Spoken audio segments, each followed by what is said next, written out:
GNT show is intended for mature audiences. Parental discretion is advised.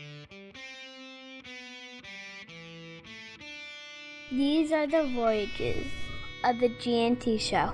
Our continuing mission to explore Star Trek storytelling, to seek out new worlds and interesting characters, to Bugle, where no show has gone before.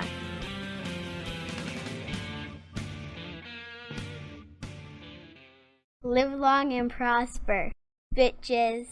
Good morning, everyone. Welcome to the GNT Show, episode 226. I'm Terry Lynn, and to my right, your left, is the man and the mystery, Gettysburg 7. Joel Ontrue, I'm an enigma. I'm an onion. You have layers. I'm a riddle wrapped in a sweater, wrapped in a vest.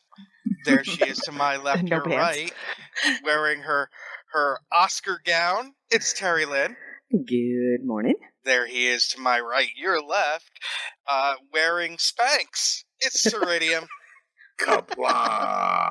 God, he doesn't even sound constricted. I know. Well, yeah. And there she is across the table looking at us with disdain. It's the attorney. It's Jespa. Disdain is my middle name. Good morning. Is that her wrestling name? Disdain. Disdain. I like it. Disdain the attorney? Disdain the lawyer. TM. The mean girl. Something like that. But it just keep going for a while. I have a very long name. TM. There's your catchphrase. TM. TM. Oh, look, a cat of cat five tails. That's awesome. Huh. I wonder, are they Oh, yeah, they are snagless. We started off this morning with a discussion of the most searched terms on porn sites, the most searched terms on porn sites. Yeah. So, good morning, everyone. Good morning. Good morning. Good morning. Good morning. We're looking for MILFs in Rhode Island. We are looking for MILFs in Rhode Island. It's a small state. So let's this week change things up a bit. Janet, what did you do this week? Well, aside from some serious legal research, way more than I had done in a long time, just, usual school, work, lovely, exciting, what do I do with my time? I was going to say, you've been buried. Yeah, I'm buried most of the time. I look at I look at wedding stuff on screen and manipulate pictures and look at design and hand it in. I write papers. This is what I do with my time. I know it's a thrilling life here. So anyway, that's my life, and I'm writing. I'm writing. I'm still working on next. This year's Nano, kind of starting to get that together, and so that hopefully will be. I saw fun. a couple of jokes that you threw out there for titles. I thought, or were you? What was it that you said? Oh, you said you had your first line. That's different. Yeah. It actually, the tentative title, although this may turn out to be a series title, is The Real Hub of the Universe. That's what I think it's going to be called. Oh, and they changed. Cool. So, anyway, how about you? Mikey, what did you do this week? Let's see. I'm almost at 100% on Lego Marvel's Lego Marvel's Avengers game. Cool. I've been slowly, not as much as I'd like, but I've been slowly toiling away at editing Janet's story. I'm really enjoying it. And just like watching all of the trying to make sense of all the stuff that we're going to talk about later. Because, oh, by the way, there was an escaped unicorn. So if a small town near me named called Madeira, there was a children's party and they had a unicorn. It got out, so we are looking for a unicorn. Aww. If anybody sees it.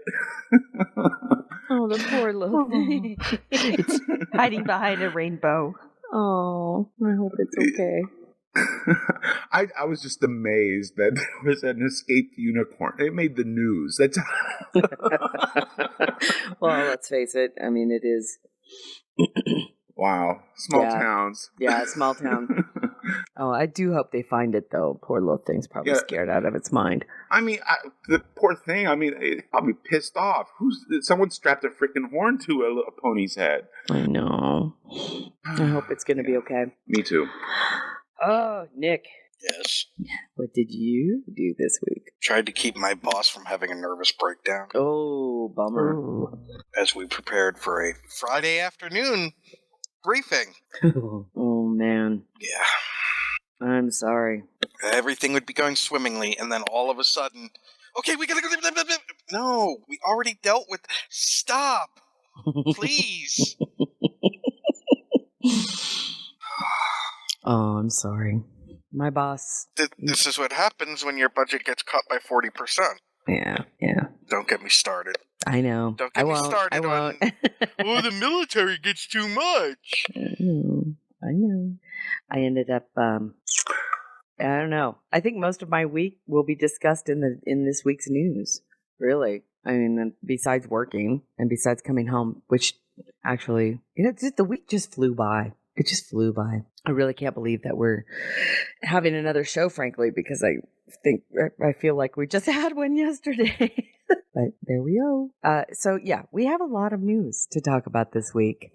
So why don't we get started? And I'm just going to take a real quick poll of the of our TeamSpeak members here, and that is, do you guys want to just attack the shit right off the bat? Will there be time for anything else if we do? Yeah, that's my concern, is that if we start talking about the two big things that happened this week, we may not get to anything else. So do we want to touch on everything else first? Why don't we go with what's important? Then we will talk about we can't always be beholden to structure. Sometimes things overcome that. Wow. Okay. Nick then is like Buddha this morning. Then what's important is me. Let's talk about... Oh, sorry. I think we'll be talking about the new television news. What do you think? Oh, Definitely. turgidness. Awesome. Grab the remote. Star Trek's on. Television news. All right, you guys, if you missed this news this week, then we're very, very sorry. But the big news came out this week. It surprised everybody. This really surprised me. I had no previous hints, no previous idea. And when I saw the news break through from Variety, I think it took me a few minutes to start breathing again. Brian Fuller, the showrunner for Star Trek, the new Star Trek series, which we will see on CBS All Access beginning January 2017, has added a new writer-producer to the team. And Nick, tell him who it is. That would be one Mr. Nicholas Meyer. And if you don't know who his name is, just stop listening to us now. Because it means you haven't listened, you don't know Star Trek, you don't know quality, and frankly, you're no friend of mine. Some may know him from the guy who saved Star Trek and gave us Wrath of Khan. That's one. Some people may know him as a author of Sherlock Holmes novels and also of the Time After Time. Oh, I know, right? He has a I have yet to see. Well, that's not true. I have seen 2 or 3 people say negative things, not in a snarky way. John Champion had some very sarcastic. You know what I mean? It was done in snark. It was really very funny. His post was very funny, but there was a couple people who didn't see the sarcasm in his post and agreed with him on either they didn't know who Nicholas Meyer was, or they thought it was a bad thing. I don't understand why. I don't get it. Yeah, only Star Trek 2 and Star Trek 6. The dregs of the movie universe. Sorry, the picture of the dog in the chat room is hilarious. I know. I was thinking about it, and I think of the top, in my ratings of the films, in my own personal ratings of the films, 2 Nicholas Meyer's movies make the top 3. It's crazy. Um, so Brian Fuller is he's assembling the equivalent of the Avengers for the new Seriously. series. I mean, It's like a Star Trek dream team so far. I know. It's like No Dave Mack. Where's Dave Mack? I know. It's still Where's early. Dayton? It's still early. I know. There may be some surprise announcements in the future. Who knows? But yeah, it's amazing. I mean, it's like a who's who of Trek so far. It'll be. I have a sinking suspicion this is going to be amazing. It's very Prime Universe, too, in terms of who is a biggie and who is well-known and beloved by the fandom. So that, we don't know anything for sure, but it does give us happy hopes now, doesn't it? It does. It does give us happy hopes. But I even had to say, where there is no guarantee that it's not JJ Verse. There is no guarantee it's not JJ Verse. True. Of course. But I have to say, if it is JJ Verse, I am more inclined to be more positive about it with these two people's involvement. And did you hear about the rumor, the gossip that's been flying around too? About the new who's on the short list for casting? Yeah, we talked about that a little bit last week, didn't we? No, it came out after the fact. It did? Okay. Well, there's a rumor, and by the way, it is a rumor. There is no confirmation of this whatsoever. But Tony Todd, I guess there is a rumor out there that he's on the short list for the cast. In what part, nobody knows. But we don't know how legitimate that Tony had said it himself on a podcast, Mortis podcast, which was a podcast dedicated to like horror and whatnot. He was being interviewed, very short interview, interviewed at a convention for his appearances in like Candyman and whatnot. And the conversation had shifted over to Star Trek. He mentioned Axanar's brought up and about the reasons why he left the project, and then he kind of sort of dropped the bombshell that he's quote unquote on the short list. Again, no confirmation other than on this podcast, but nonetheless, more Trek cred right there, baby. Yeah, no kidding. Pathfinder in the chat room says, I wonder what kind of character Tony Todd would play. You know what? I would really, you know what I would like to see him play? The villain? Just a fucking human, man. Oh, yeah. No that would be nice for the guy not to have to go through shit tons of makeup, right? Yeah. James T. Kirk by Tony Todd. Sorry. I think Nick just gagged on something. No, Sorry, I was going to say, for people that don't know, here's some of the producer credits, or director credits, I'm sorry, for Nicholas Meyer. Time After Time, Star Trek II, The Wrath of Khan, The Day After, and I realized that most of our audience has no idea what that was, but that was at the time. That was, at the time, it was a TV movie in 1983, and it was parents, schools were telling parents, watch it with your kids. Have them watch this movie, because it was about nuclear war. It starred Jason Robards, if I remember correctly. Yes. About nuclear war hitting Kansas? A town in Kansas. Yeah, it was Lawrence, Kansas. Lawrence, Kansas, because the missile silos were near there, and the after effects. And it was the first movie, and it was a TV movie, to really show the after effects of what a nuclear war would do. I don't know how to say it. Just a looking bomb. back now. Yeah. Looking back, it seems corny. Yes, but it was groundbreaking at the time. Because they dealt... Yes. Yeah. With Steve Guttenberg. That's right. What didn't have Gutenberg in the 80s? It's true. Star Trek VI, The Undiscovered Country, little things. Now, I will say that he wrote Invasion of the Bee Girls, so there is that. Hey, everybody, life always gives you lemons every now and then. But who says it was lemons? Have you seen it? It's from 1973. Okay. But again, screenplay for Time After Time, for Wrath of Khan, for Star Trek VI, Prince of Egypt. I was going to say, what has he done recently? I mean, because I'm kind of under the impression that Rogue for Fuller Crossing got him out of Lines. retirement. He wrote for Crossing Lines TV series. He wrote for the TV series Houdini in 2014. Oh, okay. He takes a while. Like, he had 2009 and then 2014 and then 2015 and then Medici Masters of Florence miniseries. Oh, the miniseries. He wrote the first episode. Okay. So he might be involved in establishing what the show's Laying that foundation. Laying the foundation for the first season or two, and then he'll probably slowly step out as more people get brought up and step forward. So, but still, that as a foundation, amazing. It's gonna be awesome. Well, it's also, for me, I hear about that and I think that's a man who has the ability to pick and choose his jobs. Really. I mean, And he chose us. And he chose us. Well, he hasn't chose us yet, but I'm working on that.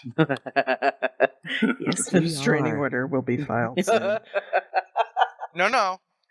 Janet, no, you have to understand, I've been saying for years that he is a holy grail of interviews for this show. I would agree Oh with yeah. that. Oh yeah. I'm sorry. Especially Absolutely. after I read his autobiography, The View from the Bridge, which I've read twice, Mr. Meyer. I'm just saying. Not some fly-by-night podcast here. Well, To interview with the G&T show. You want to interview with the G&T show. This subliminal message is provided by. so that was huge fucking news this week. I think it took me about 15 seconds to actually process the headline from Variety when I saw it. And I was like, I was actually quite shocked because I didn't think that Nicholas Meyer was, frankly, working a lot in television. I thought that maybe he is just retired. I don't know. Either way, congratulations, Brian Fuller, on snagging some additional good news for every Star Trek fan out there. I have yet to see anything negative. I really do. I mean, there's a couple people who I really am under the impression that the negative things that I've seen are people who truly don't know who he is. It's got to be. But I think I know. Are these real Star Trek fans? I don't. Ooh. Are these true Star Trek fans? I don't know. It was great news. It really was great. The man news. is a god. He's a god among. No, I'm not going to say that, but he is someone that if you want to understand, writing something the way he wrote Star Trek II inexpensively. And things that he did because he was writing it with money from the television budget, which a lot of people forget. It was not going to be a feature film. It was going to be for television. And the things that he did and how he took like 19 different scripts and merged them all into this one. Yeah, you could learn a lot from this man. Yeah. When I put my post, when I actually got to sit and kind of celebrate, and I was a couple of beers into it.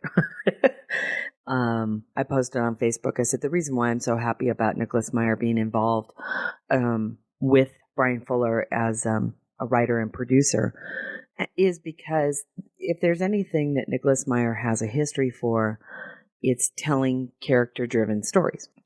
And yes, you can say Star Trek, and it's all sci-fi, and there is a lot of technobabble and stuff like that, but Nicholas Meyer has a great understanding of what it takes to draw a viewer in, and it's the characters, it's the actual story behind what it is that they're going through. I mean, why does Undiscovered Country keep going up and up and up on my list of favorite films? It does because, believe it or not, that story is really fan-fucking-tastic. It isn't about none of the movies that he worked on were about the tropey, save the planet from a planet killer bomb, blah blah blah. It's all about something important yet far more personal to these characters. Wrath of Khan was about revenge and survival, and Undiscovered Country was about in my opinion, Kirk's personal growth over prejudice. And it had false flag initiatives. A little bit, yeah. Yeah, it did have that. But really what it came down to was it was more the crux of the story was about Kirk's ability or inability to see Klingons for anything other than they killed my son. Murderers, right, terrorists. Yeah. So it was I love Undiscovered Country. So I am stoked. I had that little Buddha, I gave it to my friend. Homer sitting on a donut. Mm-hmm. That's awesome. The little Buddha, Homer Buddha. All right. So excellent news. I'm really looking forward to getting more news about the new show. Shall we move on to unofficial productions? Yeah, but Vamp for a second. I will be right back. You take your time. Really we have plenty of other links. Yes. Awesome. So, go for it. I made something Star Trek. Unofficial productions. So why don't we start off with Star Trek Horizon? For our fans who may not know, Star Trek Horizons, the full film is now out and available. The link will be put into the show notes, and I think it's being put into the chat room. Yup. It is a beautiful, congratulations to Tommy Kraft. Yes. You're getting, really good reviews. And he even appeared on local television. Oh, good for him! Good for him. It is this is the movie that we've been discussing. How long did it take Tommy to do this film? It's like 4 years or something. Almost as long as Axanar's been in production. And and he did it on a very limited budget of about $50,000 over the course of that 4 years. Very few actors, but you can tell that who did quite well, actually. From what I hear, they're local professionals, so that's saying something. And, it's not a bunch of people, his own individual friends in their backyard. Although it was shot in his mom's basement. Was it really? It was. That's awesome. That's like totally awesome. I was going to say that. How big is that basement? Well, it's all green screened. But yeah, it was pretty awesome. Really well done. He did a great job. Congratulations to Tommy. I know that we're going to be, it's him we get to talk to, isn't it, this week? Yes, this week. Tommy, can you hear me? So speaking, okay. Yeah. Quick who scroll. Yeah. Since we said Tommy. So I had a dream last night that I was in prison with Pete Townsend and Roger Daltrey. Okay, that's cool. Interesting. And Ashton Kutcher. Oh my God. What? I know. Very odd. That was like straight out of the 70s show is what that was. Well, except it was now. That's kind of cool. I put the link for the new episode of Drunken Star Trek. Which is hilarious. Hi, Evie. Yes. Actually, I should say. Hi, Evie. Hi, Evie. This episode of Drunken Star Trek. Pal. You back off. You back off. Stop fight over Evie. This episode of Drunken Star Trek. She's so awesome. She is awesome. We love her very much. Is Harvey Cooper drinking high-proof bourbon. Harvey Cooper drinking his bourbon. And telling the story of Darmok. It's just like Darmok blah, blah, and blah. Jalad. It's so funny. Hanging at Tanagra. It's funny. It's funny. It is really, really well done. That is a really messed up one to talk about fucked up. But it is, and he does a great job of it. Really, he does, despite his insobriety. Insobriety? Inebriation. Is that the legal term? I don't know. Sobriety? Sobriety, yeah. Sobriety is being sober. Insobriety. Yeah, not sober. Like inflammable. Neologisms, folks. You heard him here first. I'm making shit up, dude. Come on. Yeah, you are. Just roll with it. Roll with it, baby. Okay. Oh, Y'all, fuck, we are my making village up in words. Clash of Clans is being raided. You what? My Oh. village in Clash of Clans I is used to being play raided. Clash of Clans. Oh my god. It was free. So the so get a load. Just get a load of it. Great drunken Star Trek this week. Jonathan Frakes makes the news twice this week, and I think we can just deal with both of them. He is supporting the Antaeus Theater fundraiser, which we at the G&T show are as well. The Antaeus Theater is the wonderful nonprofit theater, Shakespeare-driven. Not always Shakespeare do they do, but they do a complete year's repertory theater in Glendale, California, and it is Armin Shimmerman's baby, as well as other actors as well. But Jonathan Frakes does a supportive tweet. They're trying to kind of get their Kickstarter rolling, not unlike the challenge, the water challenge. What was that? The ice bucket. The ice bucket challenge, where they're having different people insult other people in a Shakespearean type of way. They're throwing out Shakespearean insults. Did you see the Patrick Stewart one? Yes. I'm just going to throw this out there. I think for the 24 hours of G&T, for a certain amount, you can get me to insult people. I know it would be a stretch. I know it would be something outside the norm. The only way that would work is if you abstain from insulting people for a while. That way they kind of miss it. Actually, we could get Mike to insult people. Hey. That's something that never happens. Ooh. Although Mike has become bitter, but we'll get to that later in fan production news. Oh, yeah. Mike has become... Mike is really turning ugly. And I'm letting my Klingon flag fly. Yeah. Well, that's okay. And the second thing that Jonathan Frakes made the news for this week is the fact that he was cast this week in Disney XD's animated Guardians of the Galaxy as Star-Lord's father. I do not have a link for that. You do not? who was? I do not. Jonathan Frakes. Star-Lord's dad. Yep.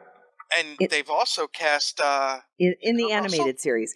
It's Kurt Russell. in the animated series. Right. Yeah, right. he's not going to be in the live action Oh, okay, version. okay. all Right. It's my understanding that has been given to Kurt Russell.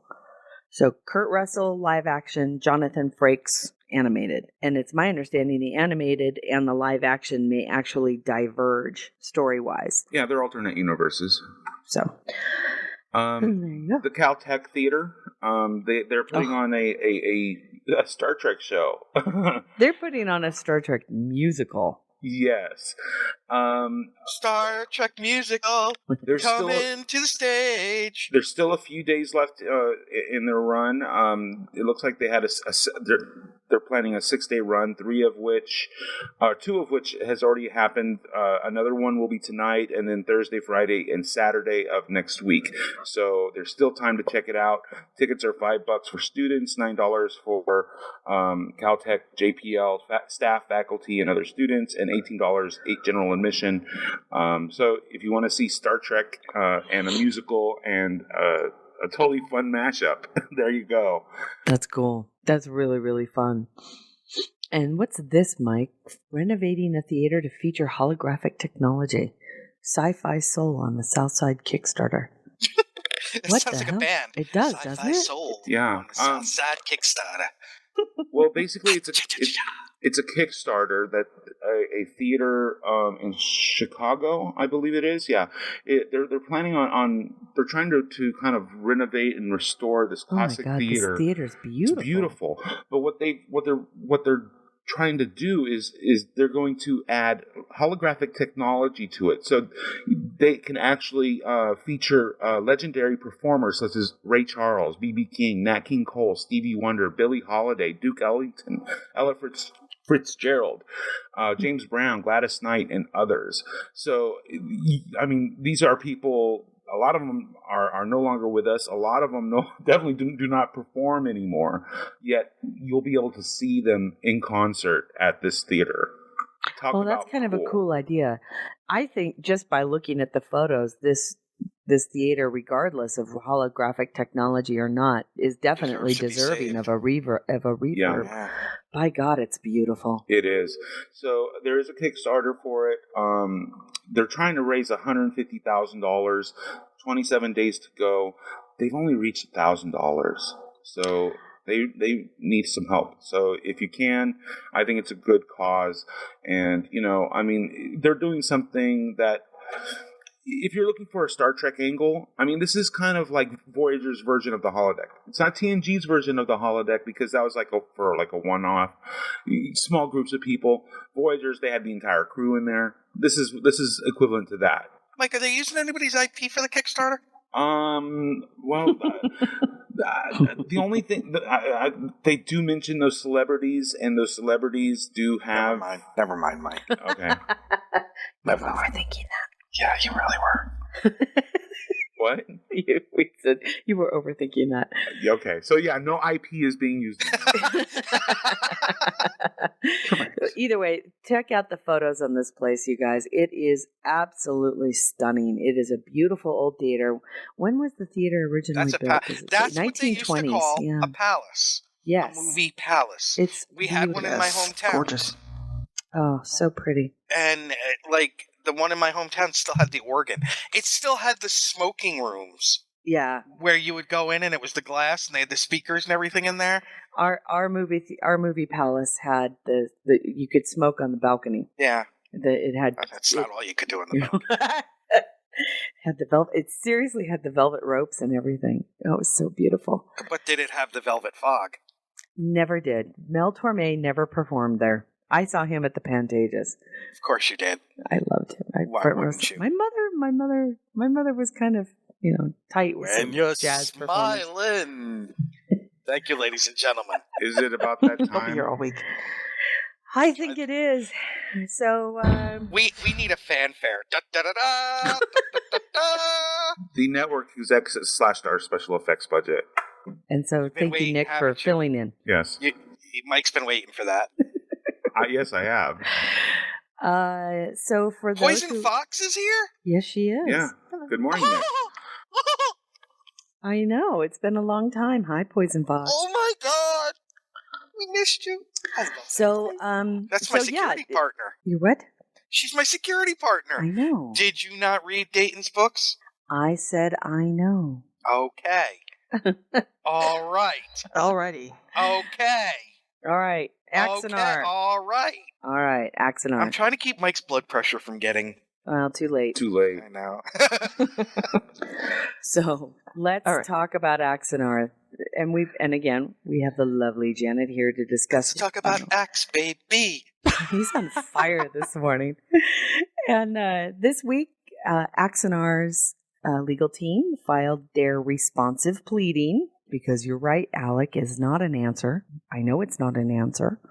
It's called a motion to dismiss.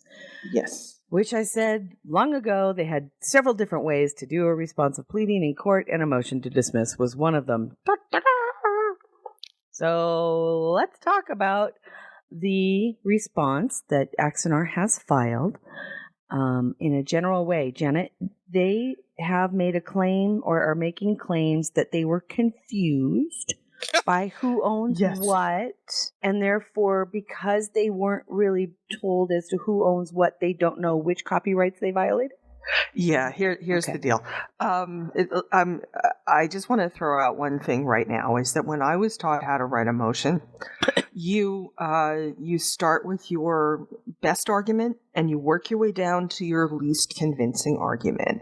And you do this in a similar way to what journalists call not burying the lead. It's a similar kind of concept. You start with your strong stuff, and hopefully the judge is convinced early without having to go through a lot of other stuff, and then he or she just sort of sends it off to the clerk to read the remainder of it if necessary. So here they are making 6 arguments. First one is, Janet, I'm sorry. I just want to say, in journalism school, it's the same thing when you're writing a news story. Right. It's called the inverted pyramid. The most newsworthy information goes at the top, then the middle is important details, and then the bottom is other general information and background information. Precisely. Yeah, you're not writing a novel. Right. Yeah, definitely. This is 29 pages long. A lot of it is things like they have to cite their cases, they have to put the citations in there, and then they have to put certain boilerplate. They've got to put in the facts of the case. All this stuff is absolutely required. But their 6 arguments are as follows in this order. First one is plaintiff's complaint fails to meet minimum pleading standards because they do not specify which amongst quote, thousands, end quote, of alleged copyrights have been infringed. However, that's not quite the case because when you read the complaint, it says rather specifically things such as Vulcans, it says Soval, and so it does list a few things. This may be one of these cases where the defense is sort of, be careful what you wish for.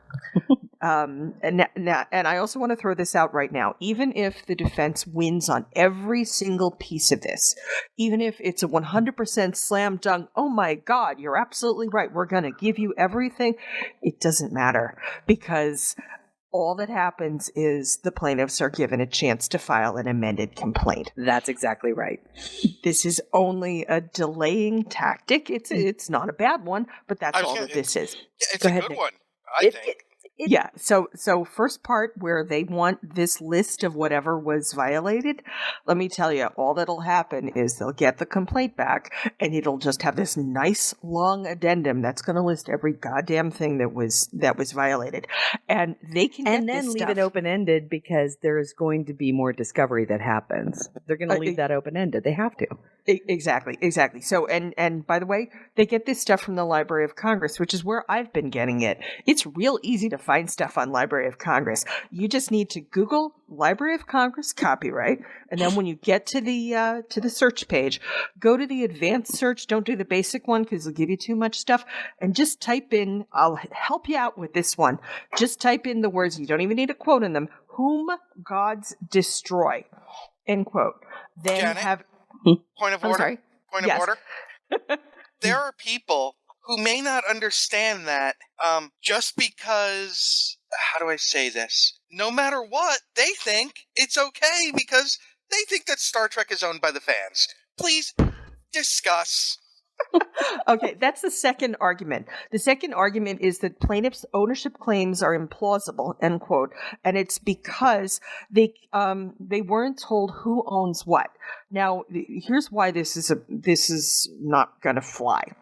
Is that except for the character of Tilera, who is in the Vulcan scene and is part of a book published by Simon & Schuster, that character, that specific piece of this IP, that little corner of this IP, may or may not be owned by Simon & Schuster. I don't know. I didn't look her up. Now, I wasn't. And here's the other thing too: is that I guess keep going because and bring her back up because I think I want to go back and I want to touch on a lot of the other things that Axanar was quote unquote inspired by, and that's this role playing game. Yes, okay. And we'll get to that in a second.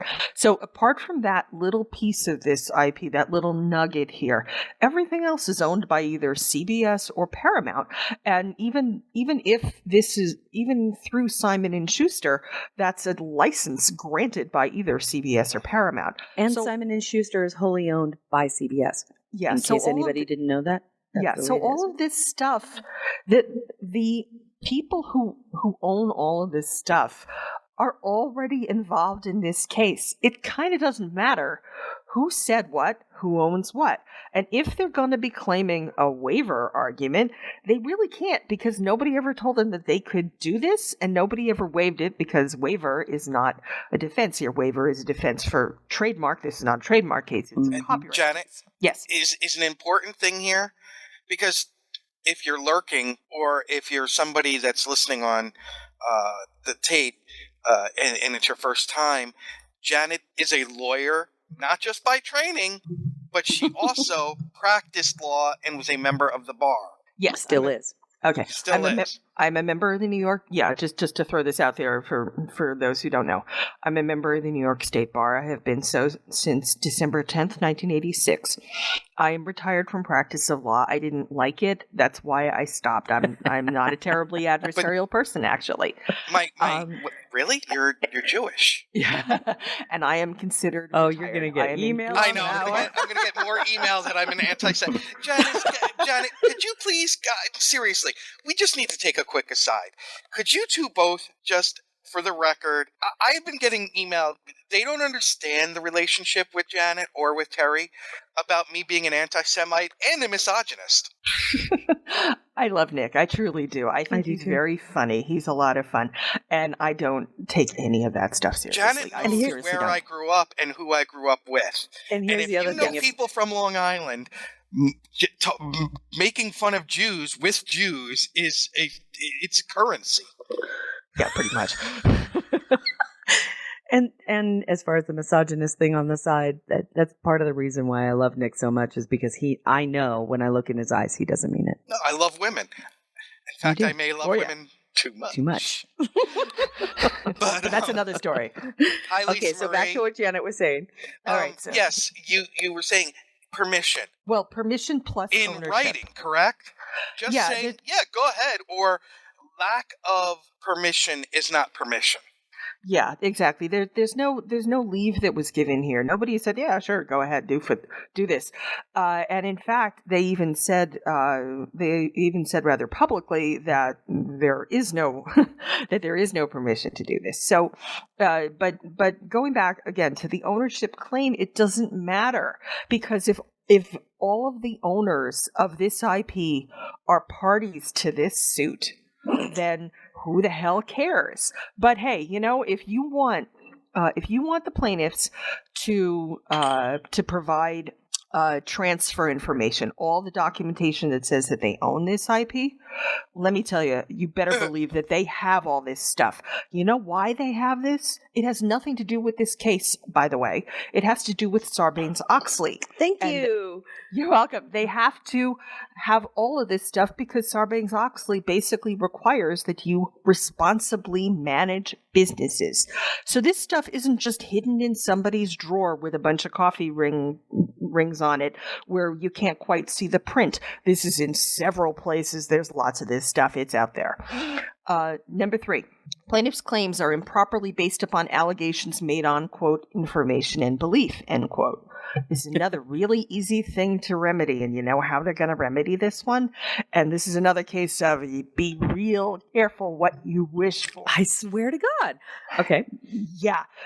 You know how they're going to remedy this? Is they're going to call for discovery. And if the judge thinks that any of the proof is being altered, either expressly or by accident. Hey, shit happens, and knock wood, I hope it doesn't happen, but weirder stuff has happened in the world where, computers are on fire and oh my God, we lost everything. Even if that, so what the judge is going to say is, if you think that this claim is not clear enough because it says it's under information and belief, then we're going to allow early discovery so that these claims can be made on a foundation that is much better than information and belief. You know what that's going to mean? That's going to mean people are going to be subpoenaed for testimony. It's going to mean that they're called for an accounting into the books to see where the money is going, because if the money is going to things that are violations of IP, then plaintiffs are entitled to see this in order to amend their complaint in order to base it on something other than information and belief. Let me tell you, defense, you don't want this stuff. And so when you say things on your public postings, on your podcasts, when you say things like, yes, we based it on the JJ verse Enterprise or the JJ verse ships. Or the such and such role-playing game, which was licensed. Yes, the FASA, I believe. Right. So, Kujira Vance in the chat room says, so basically their argument is that because they took a little something from several sources that are owned by several entities and they don't know whose IP they violated. He's like, how is that a defense? The point is that each element is owned by someone, is almost an admission of guilt. Someone else. That's right. That's right. It's not a very good argument. It's really just saying, hey, just clear this up for us. Hey, you want to clear it up? Awesome. We can clear this up for you. No sweat. Is it a way for them to try to force the release of the contractual relationship between CBS and Paramount? Yeah, and they probably are going to, and I would assume that the judge might, as I have to keep reminding people. Of course, I don't have an inside track to this judge. He may say go scratch, or he may say, yeah, you're right, you got to get this out there. But maybe that is what we'll see here. Yeah, and if that's the case, fine. All of this stuff is in writing. It's all the T's are crossed, all the I's are dotted, because there have been a ton of high-powered attorneys on this one. This is a $1 billion IP. They're protecting it very, very well, and the documentation is good. Can I? Yeah, please. No, show more? Going. All right. So they also, and then the next group of objections they've got here, and I don't say this is not objection like in a courtroom, but I'm using that in common ordinary parlance here.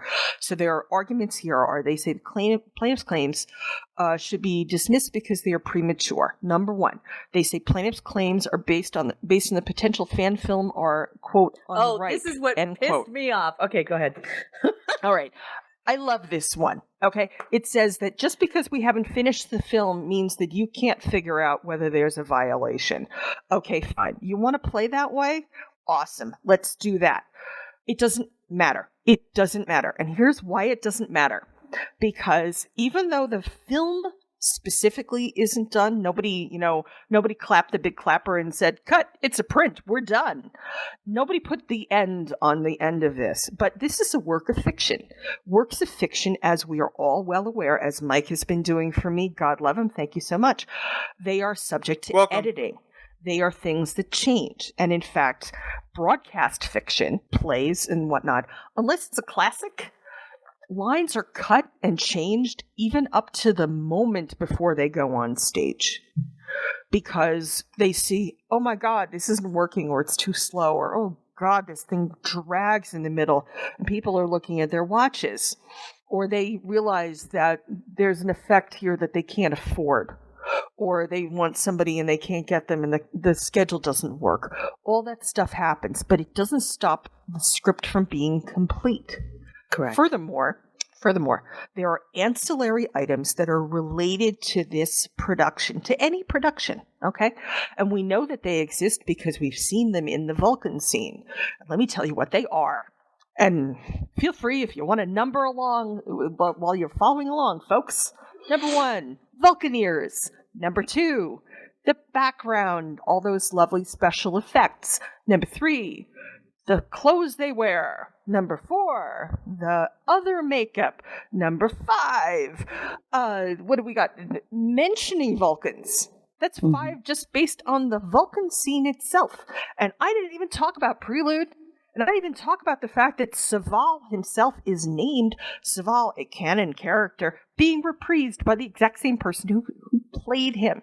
So we have all these Didn't the Vulcan scene also include a space shot of an actual Vulcan ship as seen in Several Enterprise? Vulcan ships, yes. Yes. Seen in Enterprise? Oh, I'm sure that it did. I'm just talking about like 5 seconds that I can see on a screen in my head, all right? That I can remember. Okay. And by the way, even though that has been made private, it also doesn't matter, because first off, there are some screenshots from it. But even if there weren't, the thousands of views on YouTube that they've been touting all along, this comes back and bites them in the patoot. And here's how it does so. Because if every single Is patoot a legal term? Yes. The tuchus, all right? So if that happens, if let's say it's all gone, whatever, massive hardware, software failure, the cloud crashes, I don't know what. Even if that happens, guess where the Vulcan scene exists? In your head. If the stuff is gone, they will ask for material witnesses who have seen it to reconstruct it as well as they can. Now, the tape, the file is better, of course. If it's available, that will be the first choice. But if it's not, they'll talk to people. So just because this has been made private doesn't mean it's gone. So all these constituent elements, you claim that the film's not done. You're right, the film's not done. However, all these other constituent elements, which are clear infringements, they are done. So if you don't like the fact that, so if you say that a claim against the film in its entirety is unripe, hey, awesome, knock yourself out. Hell, I'll give you that one if you want. But the claims against what he wore, what he said, what he looked like, what the background looked like, and everything else that goes along with this stuff, those claims are ripe. So that only gets you out of a little piece of this. And once again, if the film is completed, and you can also go against the Vulcan scene itself, and this doesn't even get into Prelude. So, again, we're going down this list, and these are getting less and less plausible. Now, my personal favorite is the next one. Mm-hmm. The next one is, enjoining the potential fan film would be a prior restraint. Now, okay. Isn't this one walking on some dangerous ground here? This is such a wacky defense. Oh, it was nostalgia for me. Okay. All right. Here's why. They cited New York Times versus United States. For those of you who don't know and who didn't live through that time period, it's a 1971 case. The New York Times. Is this the Pentagon Papers? Yes, it is. Yes, it's the Pentagon Papers. For those who don't know what the Pentagon Papers were, the New York Times got a hold of what was essentially secret stuff, and it was the administration, the Nixon administration, claimed that it was a matter of national security to not reveal this information. New York Times said, no, freedom of the press, the people have a right to know what's going on, what our government is doing in a war on foreign soil. They published this stuff, people, and this was fought all the way to the United States Supreme Court. United States Supreme Court said, you know something, New York Times, you're absolutely right. This is a prior restraint on freedom of speech, freedom of the press. It's a chilling restriction on your First Amendment rights as individuals with speech and as a corporation, as a part of the press, for freedom of the press. It's cool that you did this. This is awesome. You should be putting the Pentagon Papers out there. Here's why this amuses me so much. Pentagon Papers is massive. This New York Times versus the United States. This is a landmark case. It's a seminal case. It's absolutely a seminal case. But it's been cited during our current wars. Yes. When they published the CIA's black sites and everything in foreign countries. Yeah. This is an awesome case, and it's very, very important for our rights as individuals and our right as the people to understand what our government is doing. Yes. It hasn't got a goddamn fucking thing to do with the making of fiction.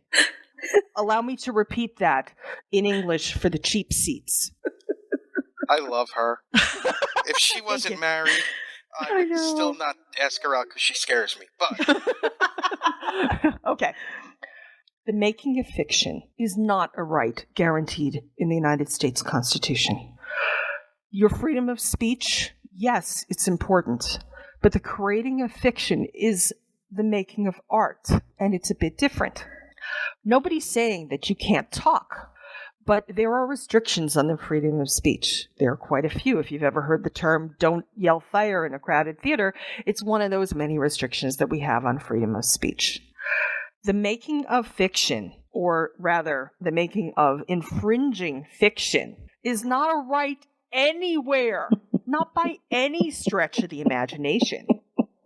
Intellectual property and copyright law are old. The Copyright Office of the United States was founded in 1790, ladies and gentlemen. Mm-hmm. They are not going to change it anytime soon, and it's not going to be this case that changes it. And it won't change. Intellectual property is property. It's owned. It has a value just like your automobile has a value, just like anything else has a value. So the creation of a fan film or any kind of infringing work, or rather, let me back up for a second. The prevention of creating an infringing work isn't a restriction on free speech, not by any stretch of the imagination. And to equate the fucking Pentagon Papers with this is kind of insulting when you think about it. I hate to say this, but don't make me side with the New York Times, people. That was throwing spaghetti against a wall. And it was throwing hard, dry spaghetti against a wall. Are you saying that they're done? It's over? No, actually, there's one more. There is one more. Keep going. This is Terry, hilarious. do you get that? Yeah. Do you get that reference? What? No, it's garbage. It's like garbage. The last one is plaintiffs have failed to allege any violation of plaintiffs' rights with respect to the potential fan film. Except they have! Yeah. Yeah, I don't know what this is doing in here. I think it's just for symmetry's sake. We had 3 sub-arguments for the first one. Now we got 3 sub-arguments for the last one. I don't know what the hell that one's going on for. But very weird why that would be in there. But again, as I said, you start off with your really strong stuff. You end with your really weak stuff. This is off in the middle of nowhere. Have at it, folks. But that's what I've got. There will be two blog posts about this. They're going to be long. Good. First one comes out tomorrow. Okay. The next one, which is longer, is going to come out on Wednesday. Well, I will break this down as well as possible. Feel free to ask me questions in the comments. I'll do my best to answer them, but I've got schoolwork and I don't do this for a living anymore. So you might have a little delay. If there's anything that case actually helps, that case actually covers, it's going to be people like us who talk about Star Trek. It's our opinions. It allows us the ability to speak about our opinions. It sets in stone our ability to talk about the news that comes out without fear of repercussion from the government. But outside of that, I'm really kind of concerned. The one thing I kind of wanted to discuss as well was I don't want to say it was overtly stated, but it was kind of an impression that I got. Now, there was a picture in the chat room that just took me a little squirrel, but that is some serious OCD. Oh my God. Is this impression that I got that somehow their defense was, well, the script isn't finished yet. We don't have a finished script. Point of order. Was that stated in the motion to dismiss? I don't remember. It was kind of the impression that I got from them. I'm sorry, repeat that. It was like, they were kind of saying, well, we don't have a finished script yet. Or are they saying we don't have a finished film yet? They did say that they didn't have a finished script. They said that there were several different versions of the script. I hate to break this to them, but that's how fiction is written. Well, that also, as well as the fact that it's kind of appalling to me, seeing as though I know for a fact that when I was, still out there allowed to see some of their shit, that they were very, very proud of the day that they finished and locked, quote unquote, locked the script. The script has been locked like 3 or 4 times. And they posted that on all of their donor sites saying, we are done. We are moving forward. This is where we're going. And am I now under the impression that was not the case? Is that what they're saying? Are you saying they lied? No. Well, this is interesting. Yeah. This is something I also talk about in the blog. We have what is a paradox, right? They're saying that it's complete, but now in a sworn pleading, they're saying that it's not. So which one is it, sports fans? Hey, I don't care personally, to be honest with you. I really don't. Because either way, this is trouble. Either way, the donors. Hello, donors. Hi. Yeah. Nice to talk to you. All for the donors. 8,000 plus of you, maybe 12,000 plus of you. Yeah. You might be a little concerned about this, okay? And how concerned do you want to be about it? Now we all know if you give $25, you might say, I don't really care. But they're counting on this. They're counting on it. Because if enough donors get pissed off enough and they want to really take matters into their own hands, then contact the California Attorney General's office and ask them to start looking. That's all. Maybe they'll find nothing. Maybe they will. Hey, Yay. God, I don't hope wish, so. and that would be great. But you have the right. You have the right to ask questions and to get some goddamn answers. You were told one thing. You were told one thing, and you were told that for quite a long time. And donors were told this to keep them riled up, to keep them interested, to keep them happy, to keep them quiet, and to keep them giving. Mm-hmm. And they're And still now being we're allowed to get. They're still being asked to give. Yes, and now you're being told the opposite. If that doesn't make your antennas start waving, then I don't know what to tell you. But you should be wondering about this, kids. This is not to get too far off track, but Steve reminded me of something in the chat room. They have started for a few troublemakers. Apparently, they have started to ban and block people from even accessing the donor site. They're blocking donors from accessing the donor site and issuing refunds. Well, I gladly await my refund. Thank you. Are they issuing refunds, really? For some individual troublemakers. Quote, troublemakers. Steve, Midnight Shadow, our friend of the show, apparently he's the least prickly person I know. And he makes Mike look surly. Yeah, Totally true story. And he has been not only banned or blocked, but banned, blocked, and issued a refund.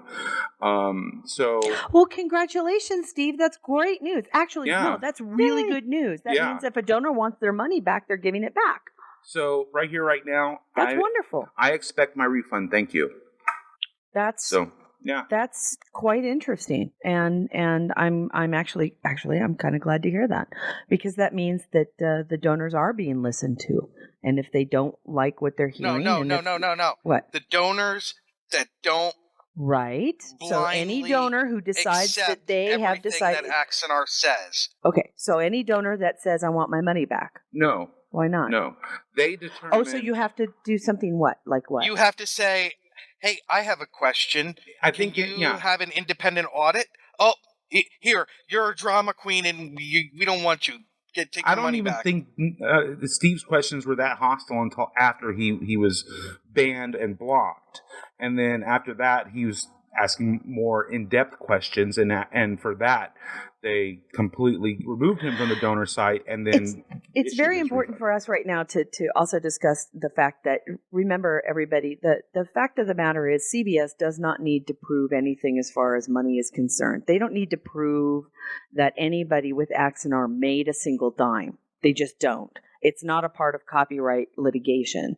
So if you are a donor and you are concerned and you have questions as to about how your money has been spent in light of certain things that have been said in the, not just the complaint, but also Axanar's responsive pleading, if you have concerns, CBS may not address those concerns for you. Only you can. And I'm quite kind of confused now, because I had understood that so they're kicking donors out of the donor page, but refunding them their money so they don't have a cause of action in case they ever get sued. And so that they can't see what's being said. That's what it is. And thirdly, giving access to the donor sites and stuff is one of the perks. And if they are kicking you, then they're not fulfilling the perk. So if they refund your money, you stop being a donor, so you stop being eligible for the perk. That's what it is. It keeps you from having to be a potential plaintiff in a future case, should the donors decide that, or even Indiegogo or the other companies that are involved. What I'd like to understand is how this jibes with the "we are the most transparent ever."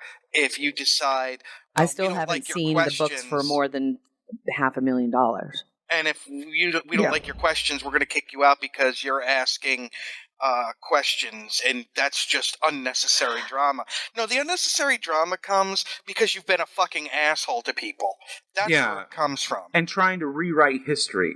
I didn't say that, although I said it. I never threatened Ceridian with legal action.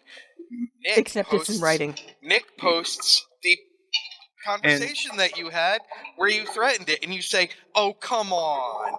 When is doxing Really? not doxing? That's the game you're going to play? Mm-hmm. I want to address... I'm not a lawyer by training, but I know that that's pretty bad. I'm going to address something that Jay Galloway put in the chat room. He says, can donors or ex-donors ask CBS lawsuit to have Axonar Productions stop attacking their donors? Actually, kind of not.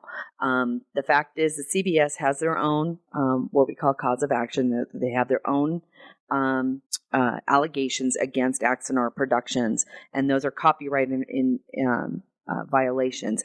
CBS was never a donor, so they don't have the same legal rights standing to sue. They don't have standing to sue, and there isn't even a contract, so there's no privity. But there is a contract because that's arguable. Is the only people that have rights to sue over donor money if they feel and have proof that something was done wrong, which I have not seen yet. Again, we have to remember, everybody, is that I have not seen anything that shows that donor money was mismanaged per se, except for the fact that they used donor money to create a studio and using the IP that was owned by somebody else. That's what CBS is upset about. CBS is upset about the fact that Axonar Productions was created, yes, using donor money, but really it was created on the back of Star Trek. It was created on the back of the IP, and that was something that Axonar Productions and Alec did not own. That's what CBS has standing to sue for. By the way, the donors would have to have standing to sue if they say that their money was used for something that they were never told it would be used for. The problem that Axonar, I see as having a problem is did you upfront, which I can pretty much say no, they were asking money to make a movie. They were asking for money to make Axonar Prelude, which was done and sewn up and done. And then they asked for money to make a full-length feature film. Instead of laying out, and this is the problem that comes with crowdfunding, is they keep moving the goalposts. They say upfront, we can do it for $500,000, and they get the $500,000 goal. And then they open up another set and say, well, we need another $500,000. And now that they're $1.1 million into it, there was the idea that they were going to ask for an additional $1 million, still with zero film being done. Yes, they were putting pictures out of them building sets and creating a studio and talking about how they were going to put the studio out for rent for other people, and that they had also created were on the verge of creating a fulfillment company that would do this not just for Axonar, but possibly for other things as well. These were all things that were funded, to our knowledge, out of the donors' money, the $1.1 million that was received through Kickstarter and Indiegogo. Yes, they said that they were being transparent. They put up a financial report of the Kickstarter campaign money and how that money was spent.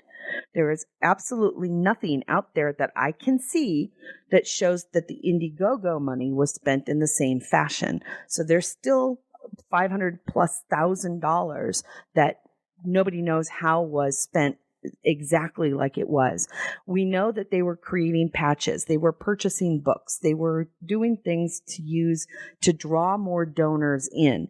And from what I understand, then they would set the goalpost back again. I'm sorry, what? And from what I understand, they are still doing this. They're still buying and selling patches and ships and stuff, through their store, but it's only directed at previous donors. Because I'm still in the donor group. Who knows for how long? I await my refund. But just I think it was yesterday or Friday, they just received a new shipment of ships, and they made a comment about how fast they're waiting to see how fast these go. So they're still creating stuff and selling stuff amongst themselves. And here's the thing: are they buying that stuff? They're not getting it for free. So that's coming out of donations too. And by the way, even if it's not, let's say the money's gone. Let's say it's gone. Fine. Then it's coming out of somebody's pocket. Well, if that's the case, and they've also said that they can't do certain fulfillments because they couldn't afford all the postage that was required for separate shipments, then that kind of gives the lie to that too. So if you aren't making your fulfillments, that gets you in trouble with Indiegogo and Kickstarter, folks. Because that's part of your agreement with them when you're a project owner, is that when you promise fulfillment and perks that you deliver them, and now they're not being delivered too. So it's this Jello on the wall. It keeps shifting and moving. Yeah, and that's really what donors and the donors that I have spoken to who are asking questions, who are concerned. Again, the fact of the matter is, CBS is not going to be really legally. They're not there for you on that. They're there for their own purposes, and that is their trademark infringement case or copyright infringement case. The fact of the matter is, the donors are secondary to all of this, and unless the donors want to have their questions answered, you have to ask those questions of the person, of the people. And it's interesting because I didn't know about Steve getting his money back. Yeah, he was also doxxed by them. I was going to tell you that, Terry. His personal information was released on the internet in a screenshot from PayPal regarding his donation. Well, isn't that just mature? The person who screams of doxing doxes somebody else, or allegedly doxes somebody else. Well, that doesn't surprise me. It doesn't surprise me. And of course, it'll be deleted before anyone can really. But it's okay. It's already been screenshotted. Yeah, there are screenshots of the screenshot. Yeah, that, to be honest with you, that doesn't surprise me because that's just passive aggression. No, it really is. I know. But once again, see, I have a different attitude about that. Again, remember, I'm still of the opinion that you can say, I'm sorry, a home address is still a home address. You have. You know what doxing is? You know what doxing is to me? Doxing is going out saying, "Here's somebody's home address. Go kill them." That's what Gamergaters were doing. That's different. That you have to remember, we're dealing with a group of people now who blindly follow. But they haven't said that, and I'll take the defense on that one. I'm sorry, but I don't think that Alec would ever go out and say, "Here's somebody's address. Go hurt them." I don't think so either. Exactly. And I was thinking about this. I owe Alec an apology. I have compared him to Jim Jones, and that's not fair. Because he's not asking anyone to kill himself or anything like that. Right. But I will compare him to Douglas MacArthur. Follow blindly? No, not follow blindly. Let me explain. We're about to get military history, folks. This is an educational show. If you think about it, if you disagreed with MacArthur, you don't know what you're talking about. He was so much smarter than the president, than the Joint Chiefs of Staff. Everyone should be going to him for advice. He had all the answers. Overbearing, pompous ass, way too high an opinion of himself. Yeah, pretty much sums it up. Oh, I see. Okay. MacArthur was fired for, well, the reasons he was fired are legion. But read the history of Douglas MacArthur, and you'll see why he doesn't belong in the pantheon. When it comes down to when it comes down to the Axanar situation, by the way, for people who might be, I have no idea what Michael Hinman was referring to. I do. Okay. I do too. It's going to be very interesting. I told him I was going to say it on the show. But I don't know. I guess he's going to be on a podcast tomorrow morning. And I think he's releasing something big. Huh? Yeah, exactly. What would you say if, hypothetically, theoretically, oh God, someone had copies of the Axanar script? The Second Coming script? The one that supposedly doesn't exist in the that doesn't exist in the responsive pleading. Yes. Well, yes, why is that one. not surprising? Because I've seen fucking pictures of it. Whatever.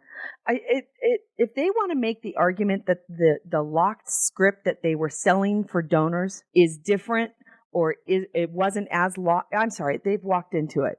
They've walked into it. Either it's finished or it wasn't. And if you're telling the court that it wasn't finished, then you lied to your donors. And if it was finished, then you lied to the court. You tell Terry, me remember, which one it is. This is the greatest Star Trek script ever produced. That's what they've been told. Now, theoretically, what if Yes, it had that is lines? one of the biggest selling points. Sorry to interrupt. Theoretically, what if there were lines like this in it from a Klingon captain? Federation coward, you can't hide from me. Okay. I don't know. That's what ticks me off about all of this. Almost not even close to Shakespeare. Right. Because it wasn't in Klingon. Yeah. Yes. He should have said Federation dog. Patak. Oh, I want writing credit when it's changed. Oh, I like that. Scribble, scribble, scribble. That's really what my concern is. And again, it all comes down to if you are a donor, if you have concerns. If you don't have concerns, then bully for you. Then yay, you feel that your money's been well spent. You got what you wanted from it, which was really probably just some of the models and patches and shit that they were selling you. Awesome. The fact of the matter is most donors have paid or have donated money in order to get a film that has not even come close to, well, according to the complaint or according to the motion to dismiss, is nowhere near being completed, and the script isn't done. And even though there were just two full bore donation campaigns, and there was a third one on deck. I do want to say something legitimately. I do want to say something legitimately defending Axanar on something, because I've seen some people going, patches? Why would anybody want patches? Let me tell you, patches are a commodity that people love. They sew them on jackets, they put them on bags, on different things, and it's a good perk. I am not going, especially their patches. I'm not going to lie, I like the Axanar patches. I think that they look really good, and the ones that we saw at the convention and stuff were high quality. Yep. Yeah, I'm not knocking the quality of anything they've done. You cannot knock the quality of Prelude. You cannot knock the quality of the Vulcan scene. You cannot knock the quality of the costuming. You cannot knock the quality of the patches. So if you're upset with Axanar, or if you don't like Alex, that's fine. You know what? You have that right. But don't knock the quality of what they have done so far. That is not a valid argument. Yep. And patches, studios do that kind of thing all the time. So don't act like Axanar is alone in this. They are not, and it's an invalid argument you make. I agree. Quality is not what we're arguing about here. And I want to see if the there's Axolites anything, rip into they me kept for asking that for now. more and more money because the quality was getting better and better and better. Exactly. But I want to see the Axolites now rip into me for that. Yeah, well, there are people. They'll find a way. Yeah, I mean, there are conflicting figures as to how many donors there really are. Anywhere between 8,000 and 12,000 people. The last time I saw Alec give a number, it was 8,000. Okay, and of course, they may have kicked out 3,000. Did they give them their money back? Yay! Well, it was only $10, so it wasn't really anything. Because just remember this: if you want to donate to Axanar, they mock the amount you give if it's not what they deem, Yeah. A $10 donor is nowhere near as important as a $10,000 giver. I'd like to see those that gave him the thousands say, I don't even know you know what, I don't like what's going on. I want my money back. You can imagine. Yeah, that'll be an interesting day. And those are the people that. And here's the thing, everybody. There's a lot of those people. Okay, there's got to be. Mm-hmm. It can't be $1 million of if 12,000 people, even 12,000 people, donated money to come up with $1.1 million. There is just no way they did it on $25 donations. There's got to be some people who were putting out some serious fucking money. And those are the people. Some big time cheddar. And those are the people who have absolutely a right to ask some fucking questions. And you know what? I think even as a Star Trek fan, every Star Trek fan has a right to ask questions, because how you handle a fan film, how you handle that money reflects on the fandom as a whole. And it also reflects on you. It's just, my questions are just as legitimate as the donors, and there's some, and my friends are donors, and so God damn it, I'm talking on behalf of my friends. If a donor wants their money back, what are you gonna do? Terry, that's what I want to know. If it was only 8,000 people, and we'll just go with the low. Did you do end math? us. I did. Oh my God! We're gonna get math. 8,000 people would have to give $137.50 each to reach Average. $1.1 million. No, yeah. That's the average. Okay. 100? $137.50 each. God, that seems so low. Yeah, Oh, and we isn't know it that people 1,000? didn't. Yeah, that's true. Well, that's true. A lot of people gave $10. Right. Okay. So, And yeah, if it was, about $150. Okay. Yeah.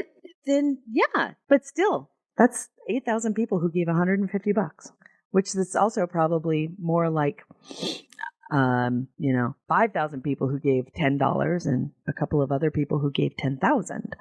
Right. Maybe even 50. And we know someone that gave Large amounts. We know a couple people who gave Yeah. large amounts. and who have been dissatisfied for years. Yeah, well, and it's a concern. Well, and see, there's the thing. This is what's pissing me, and this is what's going to corrupt the crowdfunding in the future. Is Indiegogo and Kickstarter are going to be looking at this with a very, very hard stare as to how this all went to hell in a handbasket, and how they may have been put on deck for making money off of a fan production, quote unquote, a fan production that really turned into a professional production, which really should have sought venture capital the old-fashioned way. If you really wanted to build a studio, if you really wanted to make these kinds of films, and if you really wanted to do it, you should have just sought out venture capital the old-fashioned way. That's protected and would have protected the donors by the SEC rules. And that's what bothers me about this, is that this was the capitalization of a professional studio using donor money and skirting investment rules that are set out by the Securities and Exchange Commission. And you want to hear Yes, something funny, exactly. Terry? Huh? Every time one of the acolytes goes on about how nothing was done wrong or anything, no one can give me an answer to a simple yes or no question that I have asked. I know. And was it's frustrating. Axanar Coffee officially licensed to be sold? Well, of course not. No, but they can't answer that. It goes into, my pussy hurts. Oh, Well, I'm sorry. Or my penis hurts. I don't want to be misogynistic. Yeah, I was going to say. That's a squirrel I don't really want to piss in. No, I know. All right. Well, that's what happened in Axanar. Please, our lovely Miss Janet or Jespa is going to be posting a couple of blogs over the next 3 days. Am I the only Monday one that and gets Wednesday, turned right? on when she gets so agitated? I know. It's unfortunate. My husband's in New York, but when he comes home, Oh, boy. So, Lay down, mister. so Put these the cuffs on. So It's like you could see inside my the house. blogs will be posted Kasha? soon, where you're going to analyze the complaint or the motion to dismiss. Yes. Yes, and even the all the stuff that goes around it. And I'm trying very hard to keep it out of legalese. Unfortunately, these are kind of long, but it's because the documents are long and they are complicated. But as I said before, I'm more than happy to answer questions that people give. It may take me a few days to get back to you, but I will try very hard to answer your questions, because you are a member of the general public. You are a member of the fandom. You have the right to know this information. Oh, by the way, every single image there, if you click on it, you can get a bigger image on PhotoBucket. You feel like right-clicking that and keeping it? Awesome. Knock yourself out. These are public documents. You have the right to own them if you want to own them. I paid for them. I'm happy to give them to you. Take them as my gift. Aw. For only $19.95. Plus shipping. Plus shipping. Just kidding. So let's move on. We do have some other news, and I know that. So I'm going to touch on real quick just some of the book news. Tell me a Star Trek story. Book news. Which is awesome. But the great news is our good friend James Swallow, his new book, the original series, The Ladder Fire, Star Trek, The Ladder Fire, is now out and available. James Swallow, the Lordship himself, remember? Who? Pain in the ass. I'm putting the link in the chat room as we speak. It'll be available in our show notes. But it is the first real book that's come out this year that kind of begins the 50th anniversary celebration. There's a lot of original series themed products that will be coming out this year, not just the books, but a lot of the products. And that's because it's the 50th anniversary of the original series, which of course gave rise to everything that came out afterwards. It is, we're very excited. James Swallow, who you may know, has done an original series before, but he's mostly well known for TNG, DS9, and Titan. He also did Cast No Shadow, which was a fabulous TOS-inspired. Do I know him? I think you do. Oh. I think you might. I'm getting dinged at. Oh, sorry. The next, there is a original series e-novella for our fans who may not necessarily. The e-novellas are really fun because they're short.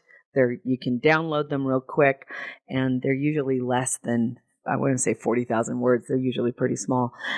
So they're great, fun, quick reads. It is Star Trek, the original series, Miasma, and it was written by our other good friend in the novel world is Greg Cox. And I will put the link in there as well. Already took care of it. Oh, thank you so much. And you can download it from your favorite bookseller.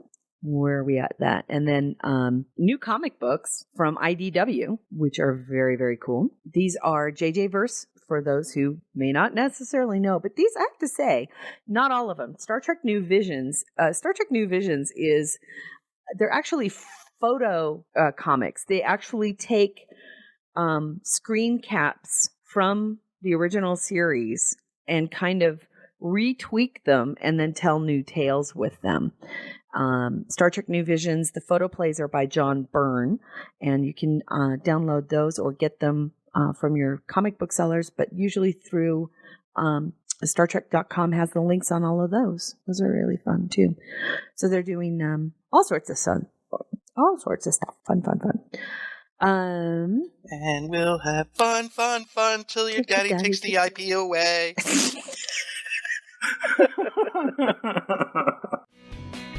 I need more Star Trek stuff. Product news.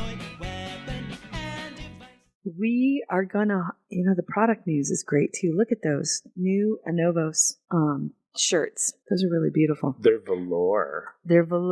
Oh, I remember That's when velour right, was in Fox. totally 70s. Oh, so 70s. I So saw Johnny a Bravo. velour jumpsuit. Johnny Bravo. I Mike would miss Johnny ensconce himself in Bravo. velour. Oh my God. Mike would ensconce himself in velour if it was socially acceptable. I do have a velour jumpsuit. I do. I know what you're bringing to Vegas. And singing I'm a Little Teapot. The tunics are beautiful. They are very, very what's the authentic? That's the perfect word for Well, it. from a Novos, I would expect Exactly. nothing They but expect perfection.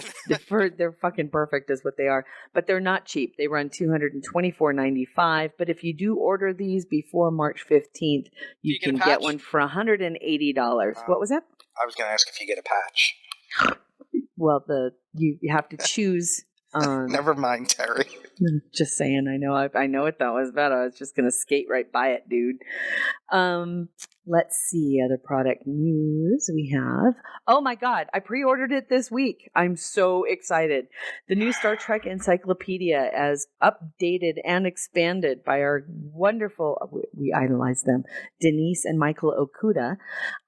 Yes, they're doing it again. For people who did not know, in celebration of the 50th anniversary, they are doing it one more time. This time it's going to be in hardcover, a beautiful rendition of the Star Trek Encyclopedia, updated so it includes everything up to this date. From what I understand, this is they're setting this up to be the first of possibly multiple volumes. So I think this is going to be like everything up till this point, and then they can just add to it rather than redo the whole thing. Right. That's brilliant. It's 2 volumes, hardcover. Currently, the pre-order price list on Amazon.com is $111.88. However, as in the past, we're kind of expecting that with the more orders that are received, the more the price will be reduced.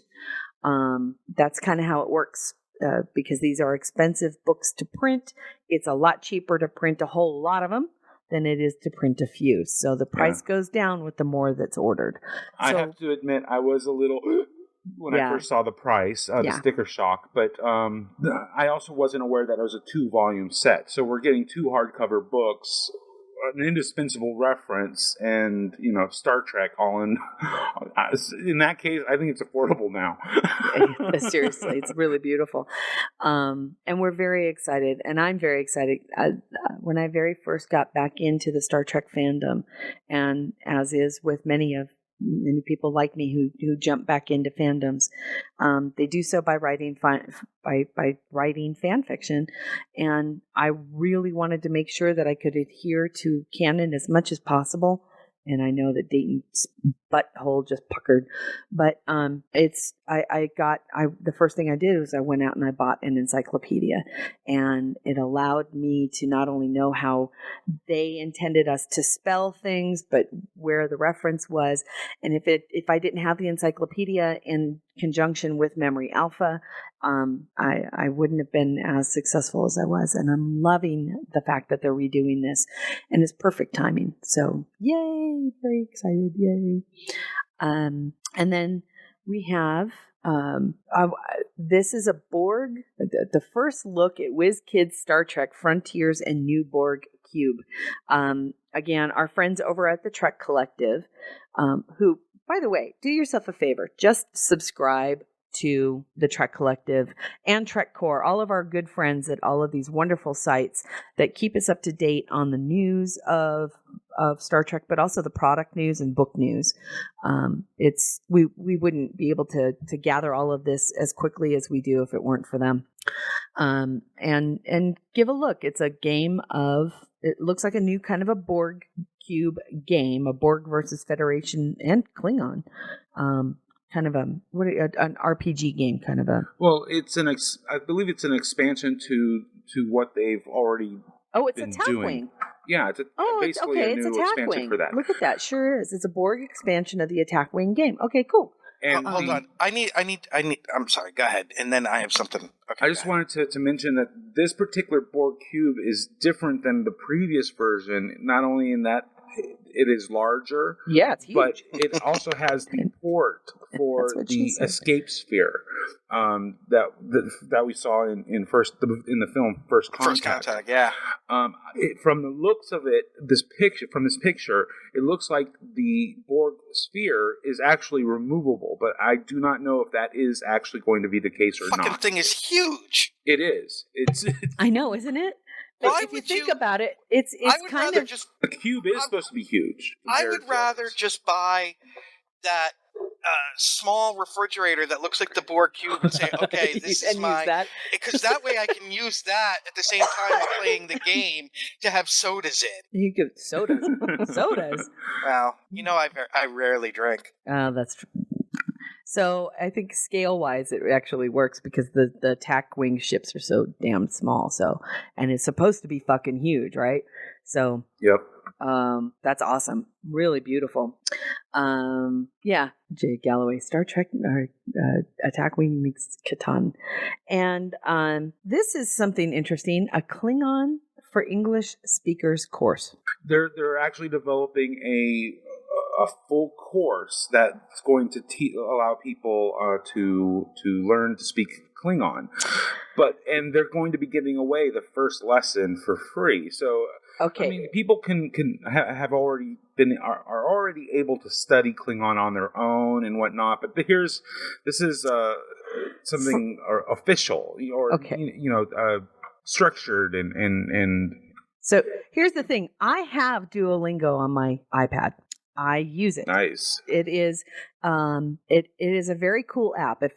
If you've never seen it before, it's actually an app you can download to your mobile device, and it teaches you the basics of another language. And there are many that you can choose from. Spanish, actually English, because there are people outside that want to learn English, German, Italian, French, Gaelic. They're all on there. And all you have to do is click on it and say, I want to start learning Gaelic. And you do. You just download it. So the fact that they're adding Klingon to this is another one of their selections is fantastic. It is awesome. It's a very fun program, and it's very interactive.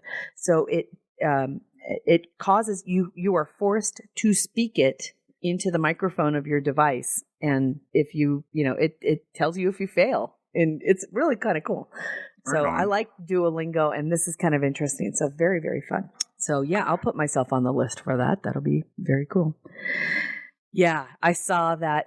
Isn't that beautiful? It's for being a JJ Enterprise. That's a beautiful model.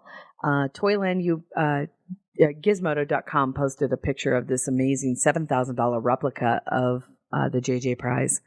The detail is amazing. Stunning. It's stunning. It's really beautiful. Did you see the close-up image of the saucer? You can the deck see plating. The deck, all of the little. More than that, the shuttle bay.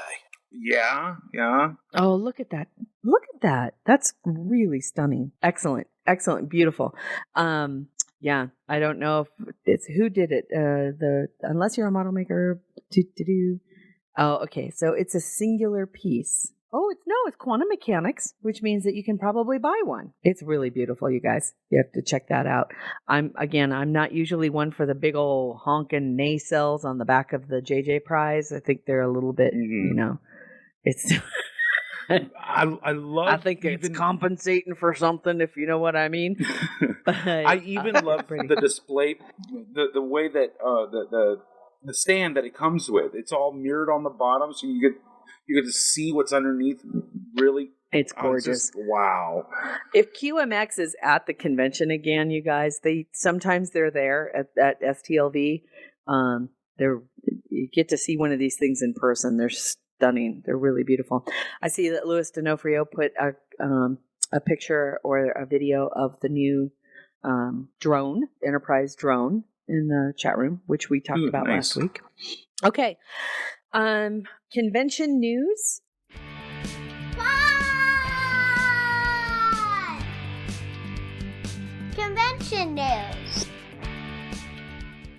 I think that we need to discuss real quick the wonderful convention news that we received. Geek Nation Tours and 5-Year Mission banded up together. Geek Nation Tours kind of commissioned a song from 5-Year Mission to talk about their wonderful road trip that they're going to be taking from San Francisco all the way through California and up and into Nevada for the Star Trek Las Vegas. But also on the heels of that, 5-Year Mission released a video which announced the confirmation that they will indeed be the house band for Star Trek Las Vegas for the 50th. And I'm so excited because they were great. They're great on stage.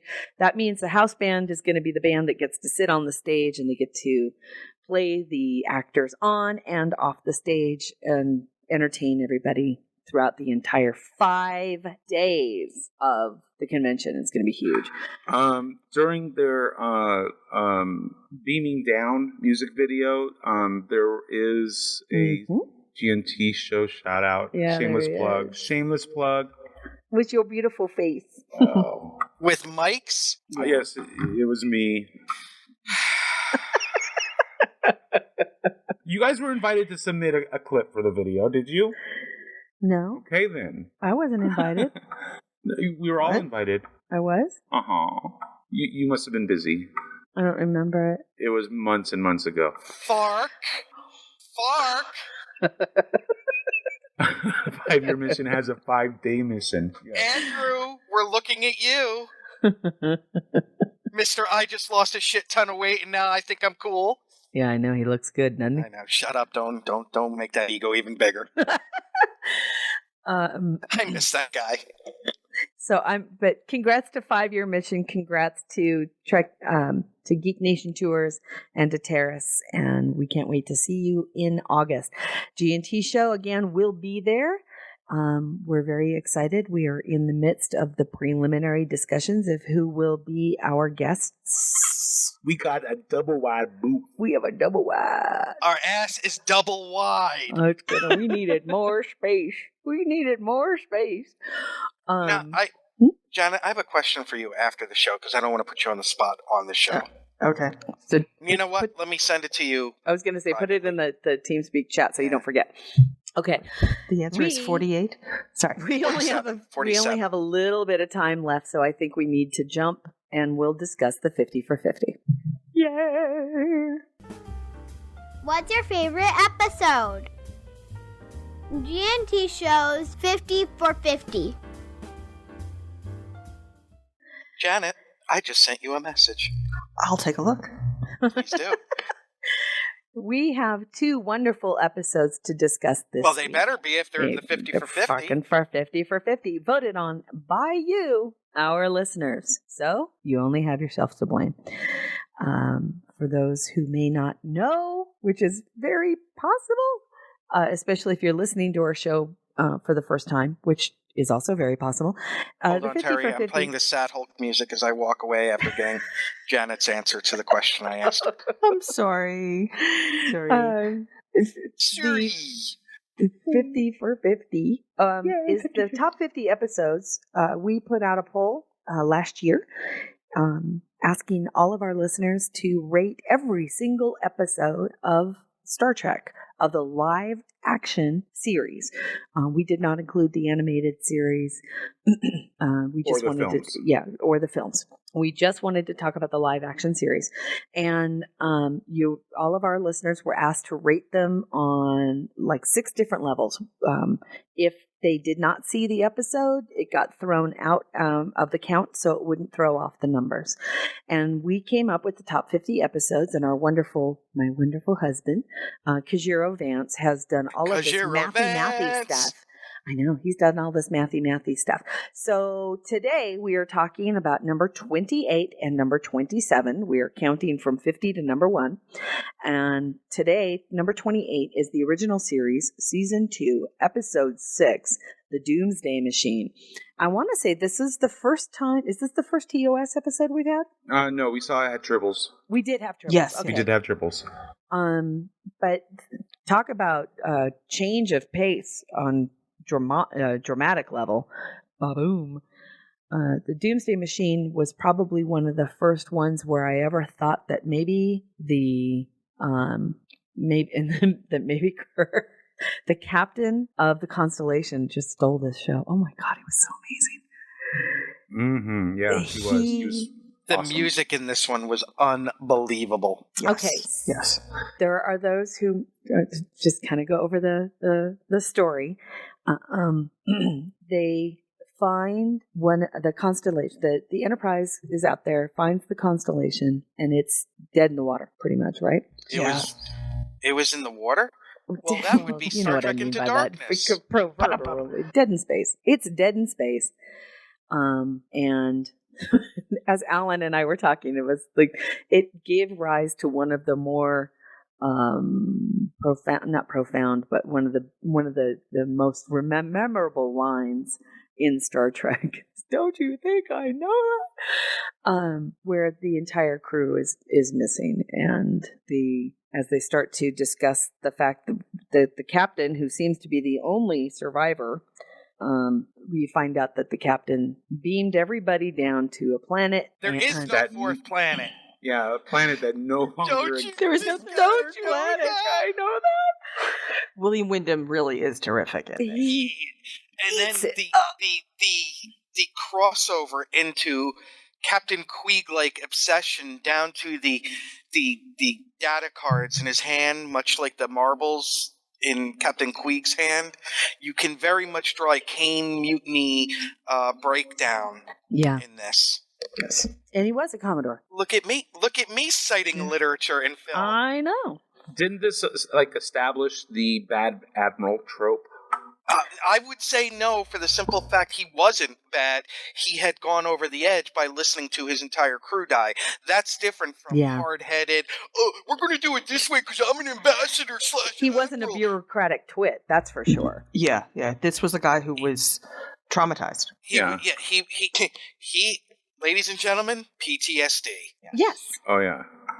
In the most what I really appreciated about this episode the most was the fact that some people would think of it as being overacting, but I say no. For the first time in my recollection of TOS, is that this was a man and an actor who truly understood when you lose 400 or 500 people at once, what that's going to do to a human being. And he played it perfectly. I think he played it perfectly. So he loses his entire crew and blames himself for it. He comes across, and so does the rest of the crew. They come across this big-ass machine. The killer asparagus. That looks like a big... It's a bugle. It does look like a bugle, which... it does. That's probably the prop that they used. Was a bugle. What they did was they took an airfield windsock and plastered it. Put plaster around it. Oh, yeah, I can see that. It was. Yeah, but I saw the fan film version, and it's a bugle. I want it to be tasty. I want a big space bugle. I like asparagus better. Well, it's a big-ass space bugle that can just destroy entire planets at will. Lynch. Yeah. And which has made its way into Star Trek Online. Yes, it did. Yes. Star Trek Online does have a doomsday machine, and there is a something that occurs with a Klingon that's very reminiscent of what Matt Decker does, what Commodore Decker does with that, and that is, through his own guilt and rage and anger and everything else that goes with losing 400 plus members of your crew, he commits suicide in the hopes that he can take it down, but he doesn't really. He leaves that for Kirk and gang to kind of actually sterilize the thing. But it really was, as far as I'm concerned. His sacrifice was not in vain. Matt Decker's sacrifice was not in vain. It wasn't, because he took it down a notch. Yeah, he showed them kind of what needs to be done in order to take out the ship. There was also genuine, one of the very few times in the original series that I felt genuine jeopardy when Kirk is trying to beam off. Yes. During the attack. Yes. And they mix it in with a little humor. Scotty, that would be a good time. Yeah. But that whole sequence had some serious, genuine drama in it. It was great. Kujiro Vance said the episode is where the story is about character and the sci-fi is merely the means to show us the humanity. I couldn't agree more. Yeah. It could have just as easily been set in the 1800s on a sailing ship with some kind of massive enemy sailing ship. Yeah, it's a wonderful episode that showed again the wonderful acting abilities. And Leonard Nimoy yesterday, a 1-year anniversary of his death, by the way. We miss you, sir. How do I say this? Decker's insanity is even more pronounced when played against Leonard Nimoy's Spock trying to reason with him and help him along, and then DeForest Kelly's Doctor, I'll certify that right now, and Spock having to say, you can't do that. Spock going by the book and doing everything that he had to do, but it was but again, the music in this was so perfect. To me, the music in this episode, everybody talks about Amok Time. Mm-hmm. To me, the music in this episode is even better because it really, Amok Time just had the fight scene music, which has become iconic, but the music was a punctuation in this episode to things, which reminds me of the first Reliant Enterprise battle in The Wrath of Khan. Yes. How it built. That's what the music in this episode did, which is an often overlooked thing that the Next Generation, they wanted music just to be basically carpeting or wallpaper and didn't use it to its fullest ability with the exception of the Best of Both Worlds. Both of which the Enterprise D had an ample supply of. Wallpaper and carpeting. Yes, very good. Well, carpet's very important, Mike. If you know anything about Star Trek, carpeting is so you can't have you can't have a ship without carpet. You can't have a production without carpeting. My question is, do they match the drapes? Ooh. Hold on, I have a meme for that. Oh my God. Well, as he searches for his meme that he can put in the chat room, we'll move on to number 27. Yeah. Number 27 in our countdown. There you go, Terry. Okay. Number 27 in our countdown. Oh my God, that's so wrong. Oh my God, that is just so wrong. Okay. If you're not here live, you don't get to see what it is. You don't get that. No, you don't get that. Wow. It is Deep Space Nine. It is season 4, episode 10, Homefront. This is one of those episodes, again, which we've seen pretty consistently so far, is that the first episode in an arc tends to do better on our list than the subsequent episode. We've seen it with Unification, with a lot of the Enterprise season 4 episodes. Well, this is another instance where the first episode that sets up the arc performs better than the subsequent episode.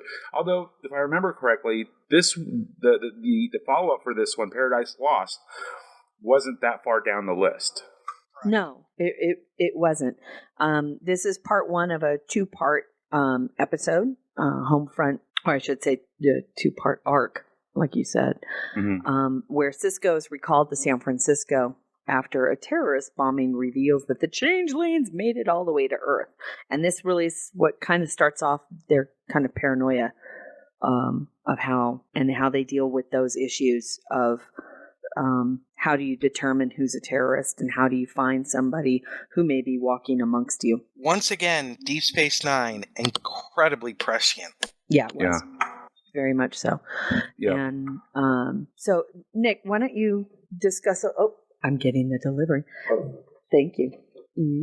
Did he bring enough for the whole class? He did. It's actually what we'll be discussing next week. Hot off the presses. I know. So why don't you talk a little bit about what it is that because you're you're kind of the DS9 guru amongst us all. What was it about this episode that you enjoyed so much? Well, I have to tell you, I did not see this episode until 2005 when I first saw Deep Space Nine. I was in Baghdad watching Deep Space Nine. So Deep Space Nine, that's why I say it was so prescient. Right. There is so much that they predicted. And one thing about this one is the guy that played Admiral Layton was great. I can't think of his name, but he always is good no matter what he's in. Oh, that's true. What was his name? I know. I'm sitting here looking at it going, I don't remember. I'm seeing his picture right now. But the one thing I think that this brought home for me, literally bringing home, was the fact that for the first time, really, in Star Trek, we get to see what Earth looks like. I mean, outside of the Academy. And we get to see... Robert Foxworth. That's his name. Yeah. Oh, okay. He's been in lots. I think we've seen Sisko's father's restaurant before, haven't we? No, I think this is the first time. Oh. Because this is when we see him, is when he goes to the Creole kitchen. Okay. And I don't know if we really get to see the kitchen all that much. Do we meet Sisko's father on Earth before this? Well... Or is it just through... In this, I think it was this episode or the follow-up that Sisko's father mentions the fact that he would never go all the way out to Deep Space Nine.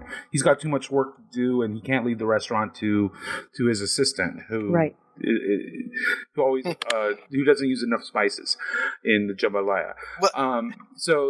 But later on for the episode that we also talked about recently, Far Beyond the Stars, Sisko's dad does show up for that. There, so he does make that exception, but. It's a great episode. Now, here's the thing about this episode. Whereas especially since I first saw it in 2005, you can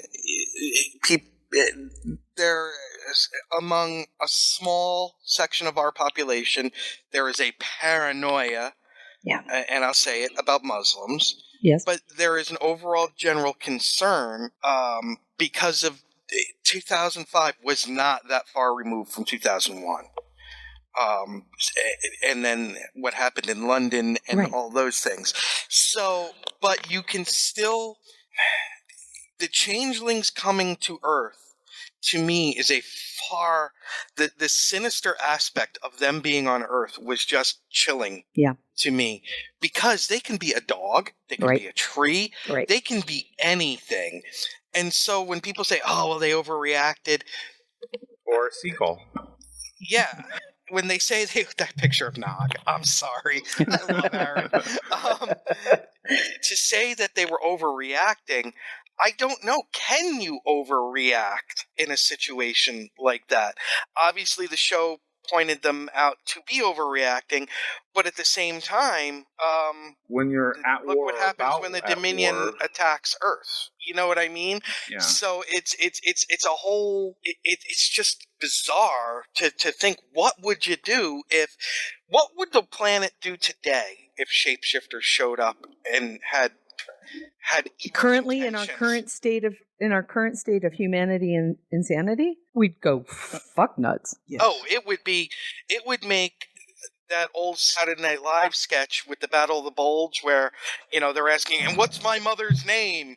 And shooting someone that doesn't know your mother's name kind of thing. Yeah. Just look like, oh, yeah, okay, that was lame. Yeah. You know what I mean? Exactly. But here's something else that struck me when I rewatched the episode. Remember I said last week that TCM was showing movies that I hadn't seen in a while? Yes. Or thought I had seen and never seen? Mm-hmm. 7 Days in May. Military coup of the United States because the president, they don't like his policies. This episode, military versus civilian. The civilian near and all of that. So think about that. That's just like a great pull that they did in making that episode, and a very subtle one. It's a fantastic episode, and again, the one that kind of kicked off our discussions of the same fact patterns that we talked about in the follow-up episode to this. This episode also very much brought the threat of the Dominion from just another alien species. Right. And no offense here, Mike, but like the Klingons or the Romulans, to a very dangerous, devious enemy. Klingons, okay, we saw, was it Alvin, the dude on Trouble with Troubles? Oh, okay. Who had the makeup. Arvin Darvin, that's it. And you had Kirk made up like a Romulan and looked damn good as a Romulan, might I add. But this was something wholly different and much more sinister. Yep. And you can really see the setup of the paranoia and suspicion. I think suspicion's a better word on top of it, is to where eyes would turn towards Odo, right? Somebody that they trusted just to find out that, and how can you really trust him? And it makes the Gowron reveal later not as surprising, but yet more surprising. Yeah. Gowron, you mean Martok? Martok. Yeah. That was the old switcheroo. But exactly that. I mean, that shows how dangerous. I mean, it could be anybody. And the person that you think may not be the one. And while I may not be the world's biggest Klingon fan, Martok is the shit. And I will fight anybody that says anything bad about Martok. He is the shit. Totally. Janet, did you want to add anything? Actually, I can't really add much. But yeah, the idea of a sort of this faceless enemy, or rather a variably faceless enemy, is frightening as shit. And and then they play it well. So yeah, that's what I'm going to say. The idea of Nick was saying how prescient I can't say that word. Prescient it is.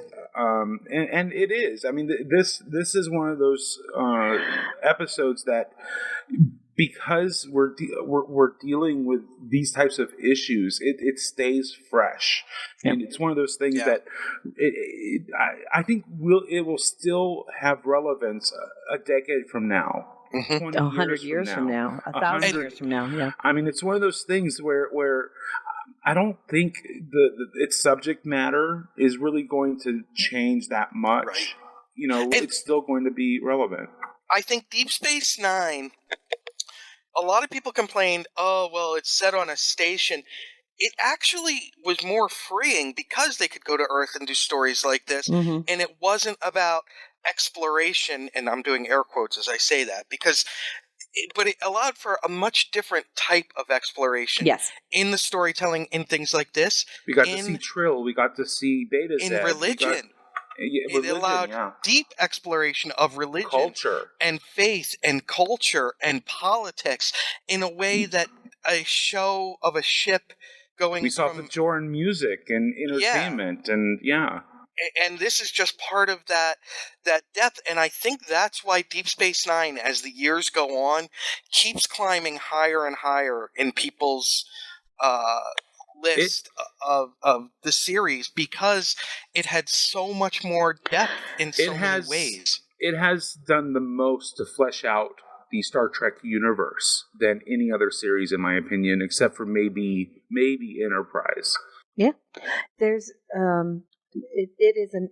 this episode and episodes that are related to it keep bringing back, and even in TNG to a degree, when we were talking about Drumhead, it's that same tendency for us to continually scare the crap out of ourselves because of the ability for a possible enemy to be amongst us. The Red Scare, like Kajiro was saying in the chat room, it parallels post 9/11. It parallels the 50s Red Scare. It parallels the current terrorist threat that we face now, and that is, you can't. It's easy. Humans take the easy way out. We just do. We try to take the easy way out because it makes us feel safer. And if that means that we use racial profiling because there's a greater chance that a terrorist might look a certain way, we tend to do that. Whether or not that's right or wrong is what we tend to argue about. And that's what this is all about. The Red Scare was twice as scary to some people because the enemy, they look like us in the greater, right? They were white. These were people that looked like us, that sounded like us, that could be us. Heck, we still have a television show called The Americans on right now. I was just going to say that.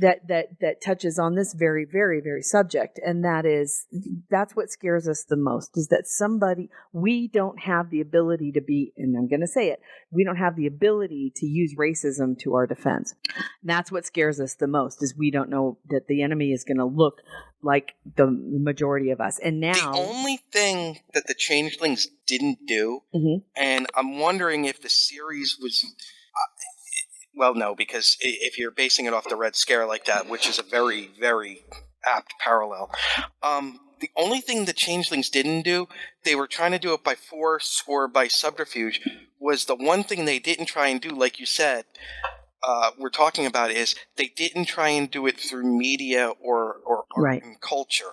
Right. But there also wasn't time from when the Dominion came in. Now, had the Dominion came through in season 1, by season 7, you could have well had things like where influential writers or hollow filmmakers or things like that were Dominion trying to sway opinion, which would have been an even more terrifying use. And so, yeah. Yeah, it's no wonder we're as fucked up as we are. Seriously, there's no wonder we are fucked up as we are. All right, let's talk about let's announce what episodes we'll talk about next week, shall we? Yes. Yay. Okay. Sweet. Yeah, we're running over. We actually started on time today too, so next week from number 26. Is that right? Yep. Number 27 was Homefront. Number 26 next week is The Next Generation, Season 2, Episode 16, Q Who. Season 2, Excellent. episode 16. And number 25 is 25! is Enterprise, Yay! Season 4, not surprising, Episode 9, Kirshara. Oh, see, and boy, the Yeah. Vulcan arc getting some The love. Vulcan, I think all 3 of the Vulcan arc made the top 50. And Wow. Aha. so the Forge was the first one, right? No, I think it was the second. Or was the Forge? We've already talked about the first two. The first 2. Oh, we did? I think so. Yeah, I believe Yeah. so. Now, question: did they rank higher in order in where they No. placed?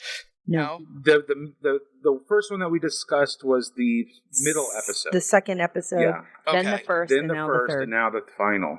Yeah. It makes sense that the final would be the highest, though. Yeah, and that's what we're gonna. So yay, we get to talk.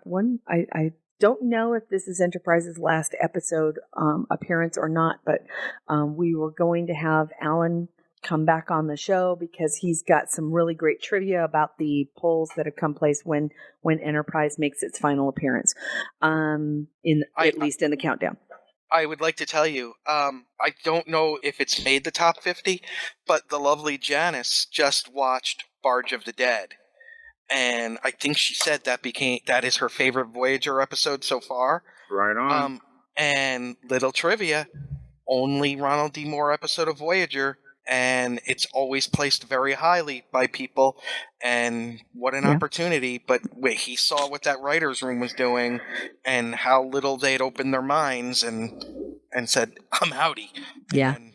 And then what did he do after that? Oh, just a little thing that got called no Battlestar notice. Galactica. Yeah, no notice for that. No, it doesn't rank highly in anybody's list. It didn't get What? great ratings. Did you see? Nothing. After the announcement of Nicholas Meyer coming on, somebody said, "Okay, I don't know who it was, but they said, okay, now if you really want me Stop. to just Don't say it." They did. They said if you really want me to stain my sheets, you would have Ronald D. Moore on the team. I was just like, And oh my I god, was Stephen Bear.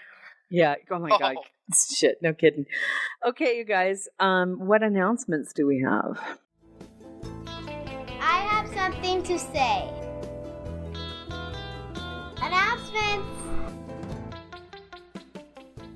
I think Janet I has did one. stain my sheets. Oh, I have a big one. Oh, Well, are Super you kidding? Tuesday. Barge of the Dead only ranked 290? Yep. What? Wow. Weird. Rob. Wow. Go ahead, Janet. No, just Super Tuesday on Tuesday. Vote early and often, whoever the hell you are. Vote. How about just show Janet, up living and by vote? Chicago rules. If you See? are a voter and you don't vote, cunt punch to you. I don't think that was the announcement I was referring to, but okay, yes, vote. Really, I had another announcement. I seriously have no idea. the contest. Oh yeah. Oh Oh, my yeah. God. Yes, you're right. We'd like to Now do a she contest. stained her sheets. Okay. We would like to do a contest so that I can figure out what the hell to say as a tagline in the beginning and in the end of the show. So we're going to offer an autographed copy of my book. So yeah, I'll get your snail mail address, folks, or rather you'll have to give it to me or some sort of an address where I can send this to. Or 'cause Alec it's a will real dox life you. book. Or we could do that. And anyway, send it in. I don't know how long we're going to do this contest for, but if we find something good, I'm more than happy to send you my book, folks. And thank you. So you're looking for a short one line or so, little sign on, sign off, like I say Kapla and Nick says Joe Untrue. You're looking for an equivalent to represent you, right? I am indeed. So there It's you go. easy. I'm going to win right now. You look hungry. You want some food? Very fun. I'll fax you a pizza. So Rakasha? Send your ideas into hosts@gntshow.com. You can tweet it to us at Facebook Sunday it. GNT. You could post it on our Facebook page. And I'll even create a forum post for it, so you can post it there as well, or leave it in the comments in this post. It's all good. It's all good, dog. Hey, now that we get the notifications, thank you, Axonar. All right. I think that kind of does it. It was a long episode again because we had a lot to talk about, but we do appreciate your hanging in there with us. We love you guys very, very much. Great chat room this morning, nice and full. And we look forward to talking to you again next week. Hopefully, knowing us, we'll have plenty more news, and we'll discuss more 50 for 50 in whatever that next. It's 227 next week. Have a great one. And until then, live long and prosper. Kapla! I still have no idea what to say. See you next week. I gave you yours. Joel on true. Jesus Christ, I'm sitting for a record. Music for the GNT show is provided by 5 Year Mission, Enterprise Blues Band, Warp 11, Andrew Allen, and Greth Thor. The GNT show is a BLB production. Move ahead, walk back to 10. Put a mini skirt on my yo man. Represent the human race. And we make space a happy place. To boldly go where no man's gone before. I think I sang that line once before, but I'm not too sure. We'll be so happy, can't you see? A zero-G community. Gonna travel to new worlds. Beam on down and meet some green girls. Gonna see what we can see. A fancy free galaxy. To boldly go where no man's gone before. I think I sang that line once before, but I'm not too sure.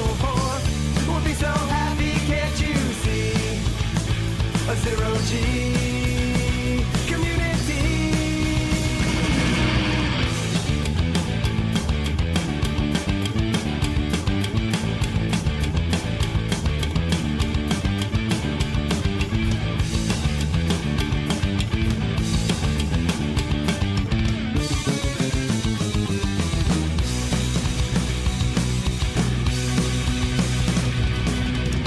Come and take a tour with me.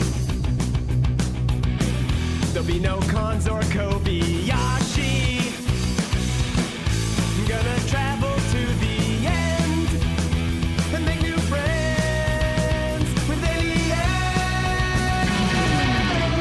To boldly go where no man's gone before. Space happy. I think I sang that line once before, but I'm not too sure. We'll be so happy, can't you see? A zero-G community. To boldly go where no man's gone before. Space happy. I think I sang that line once before, but I'm not too sure. They'll be so happy, can't you see? A zero-G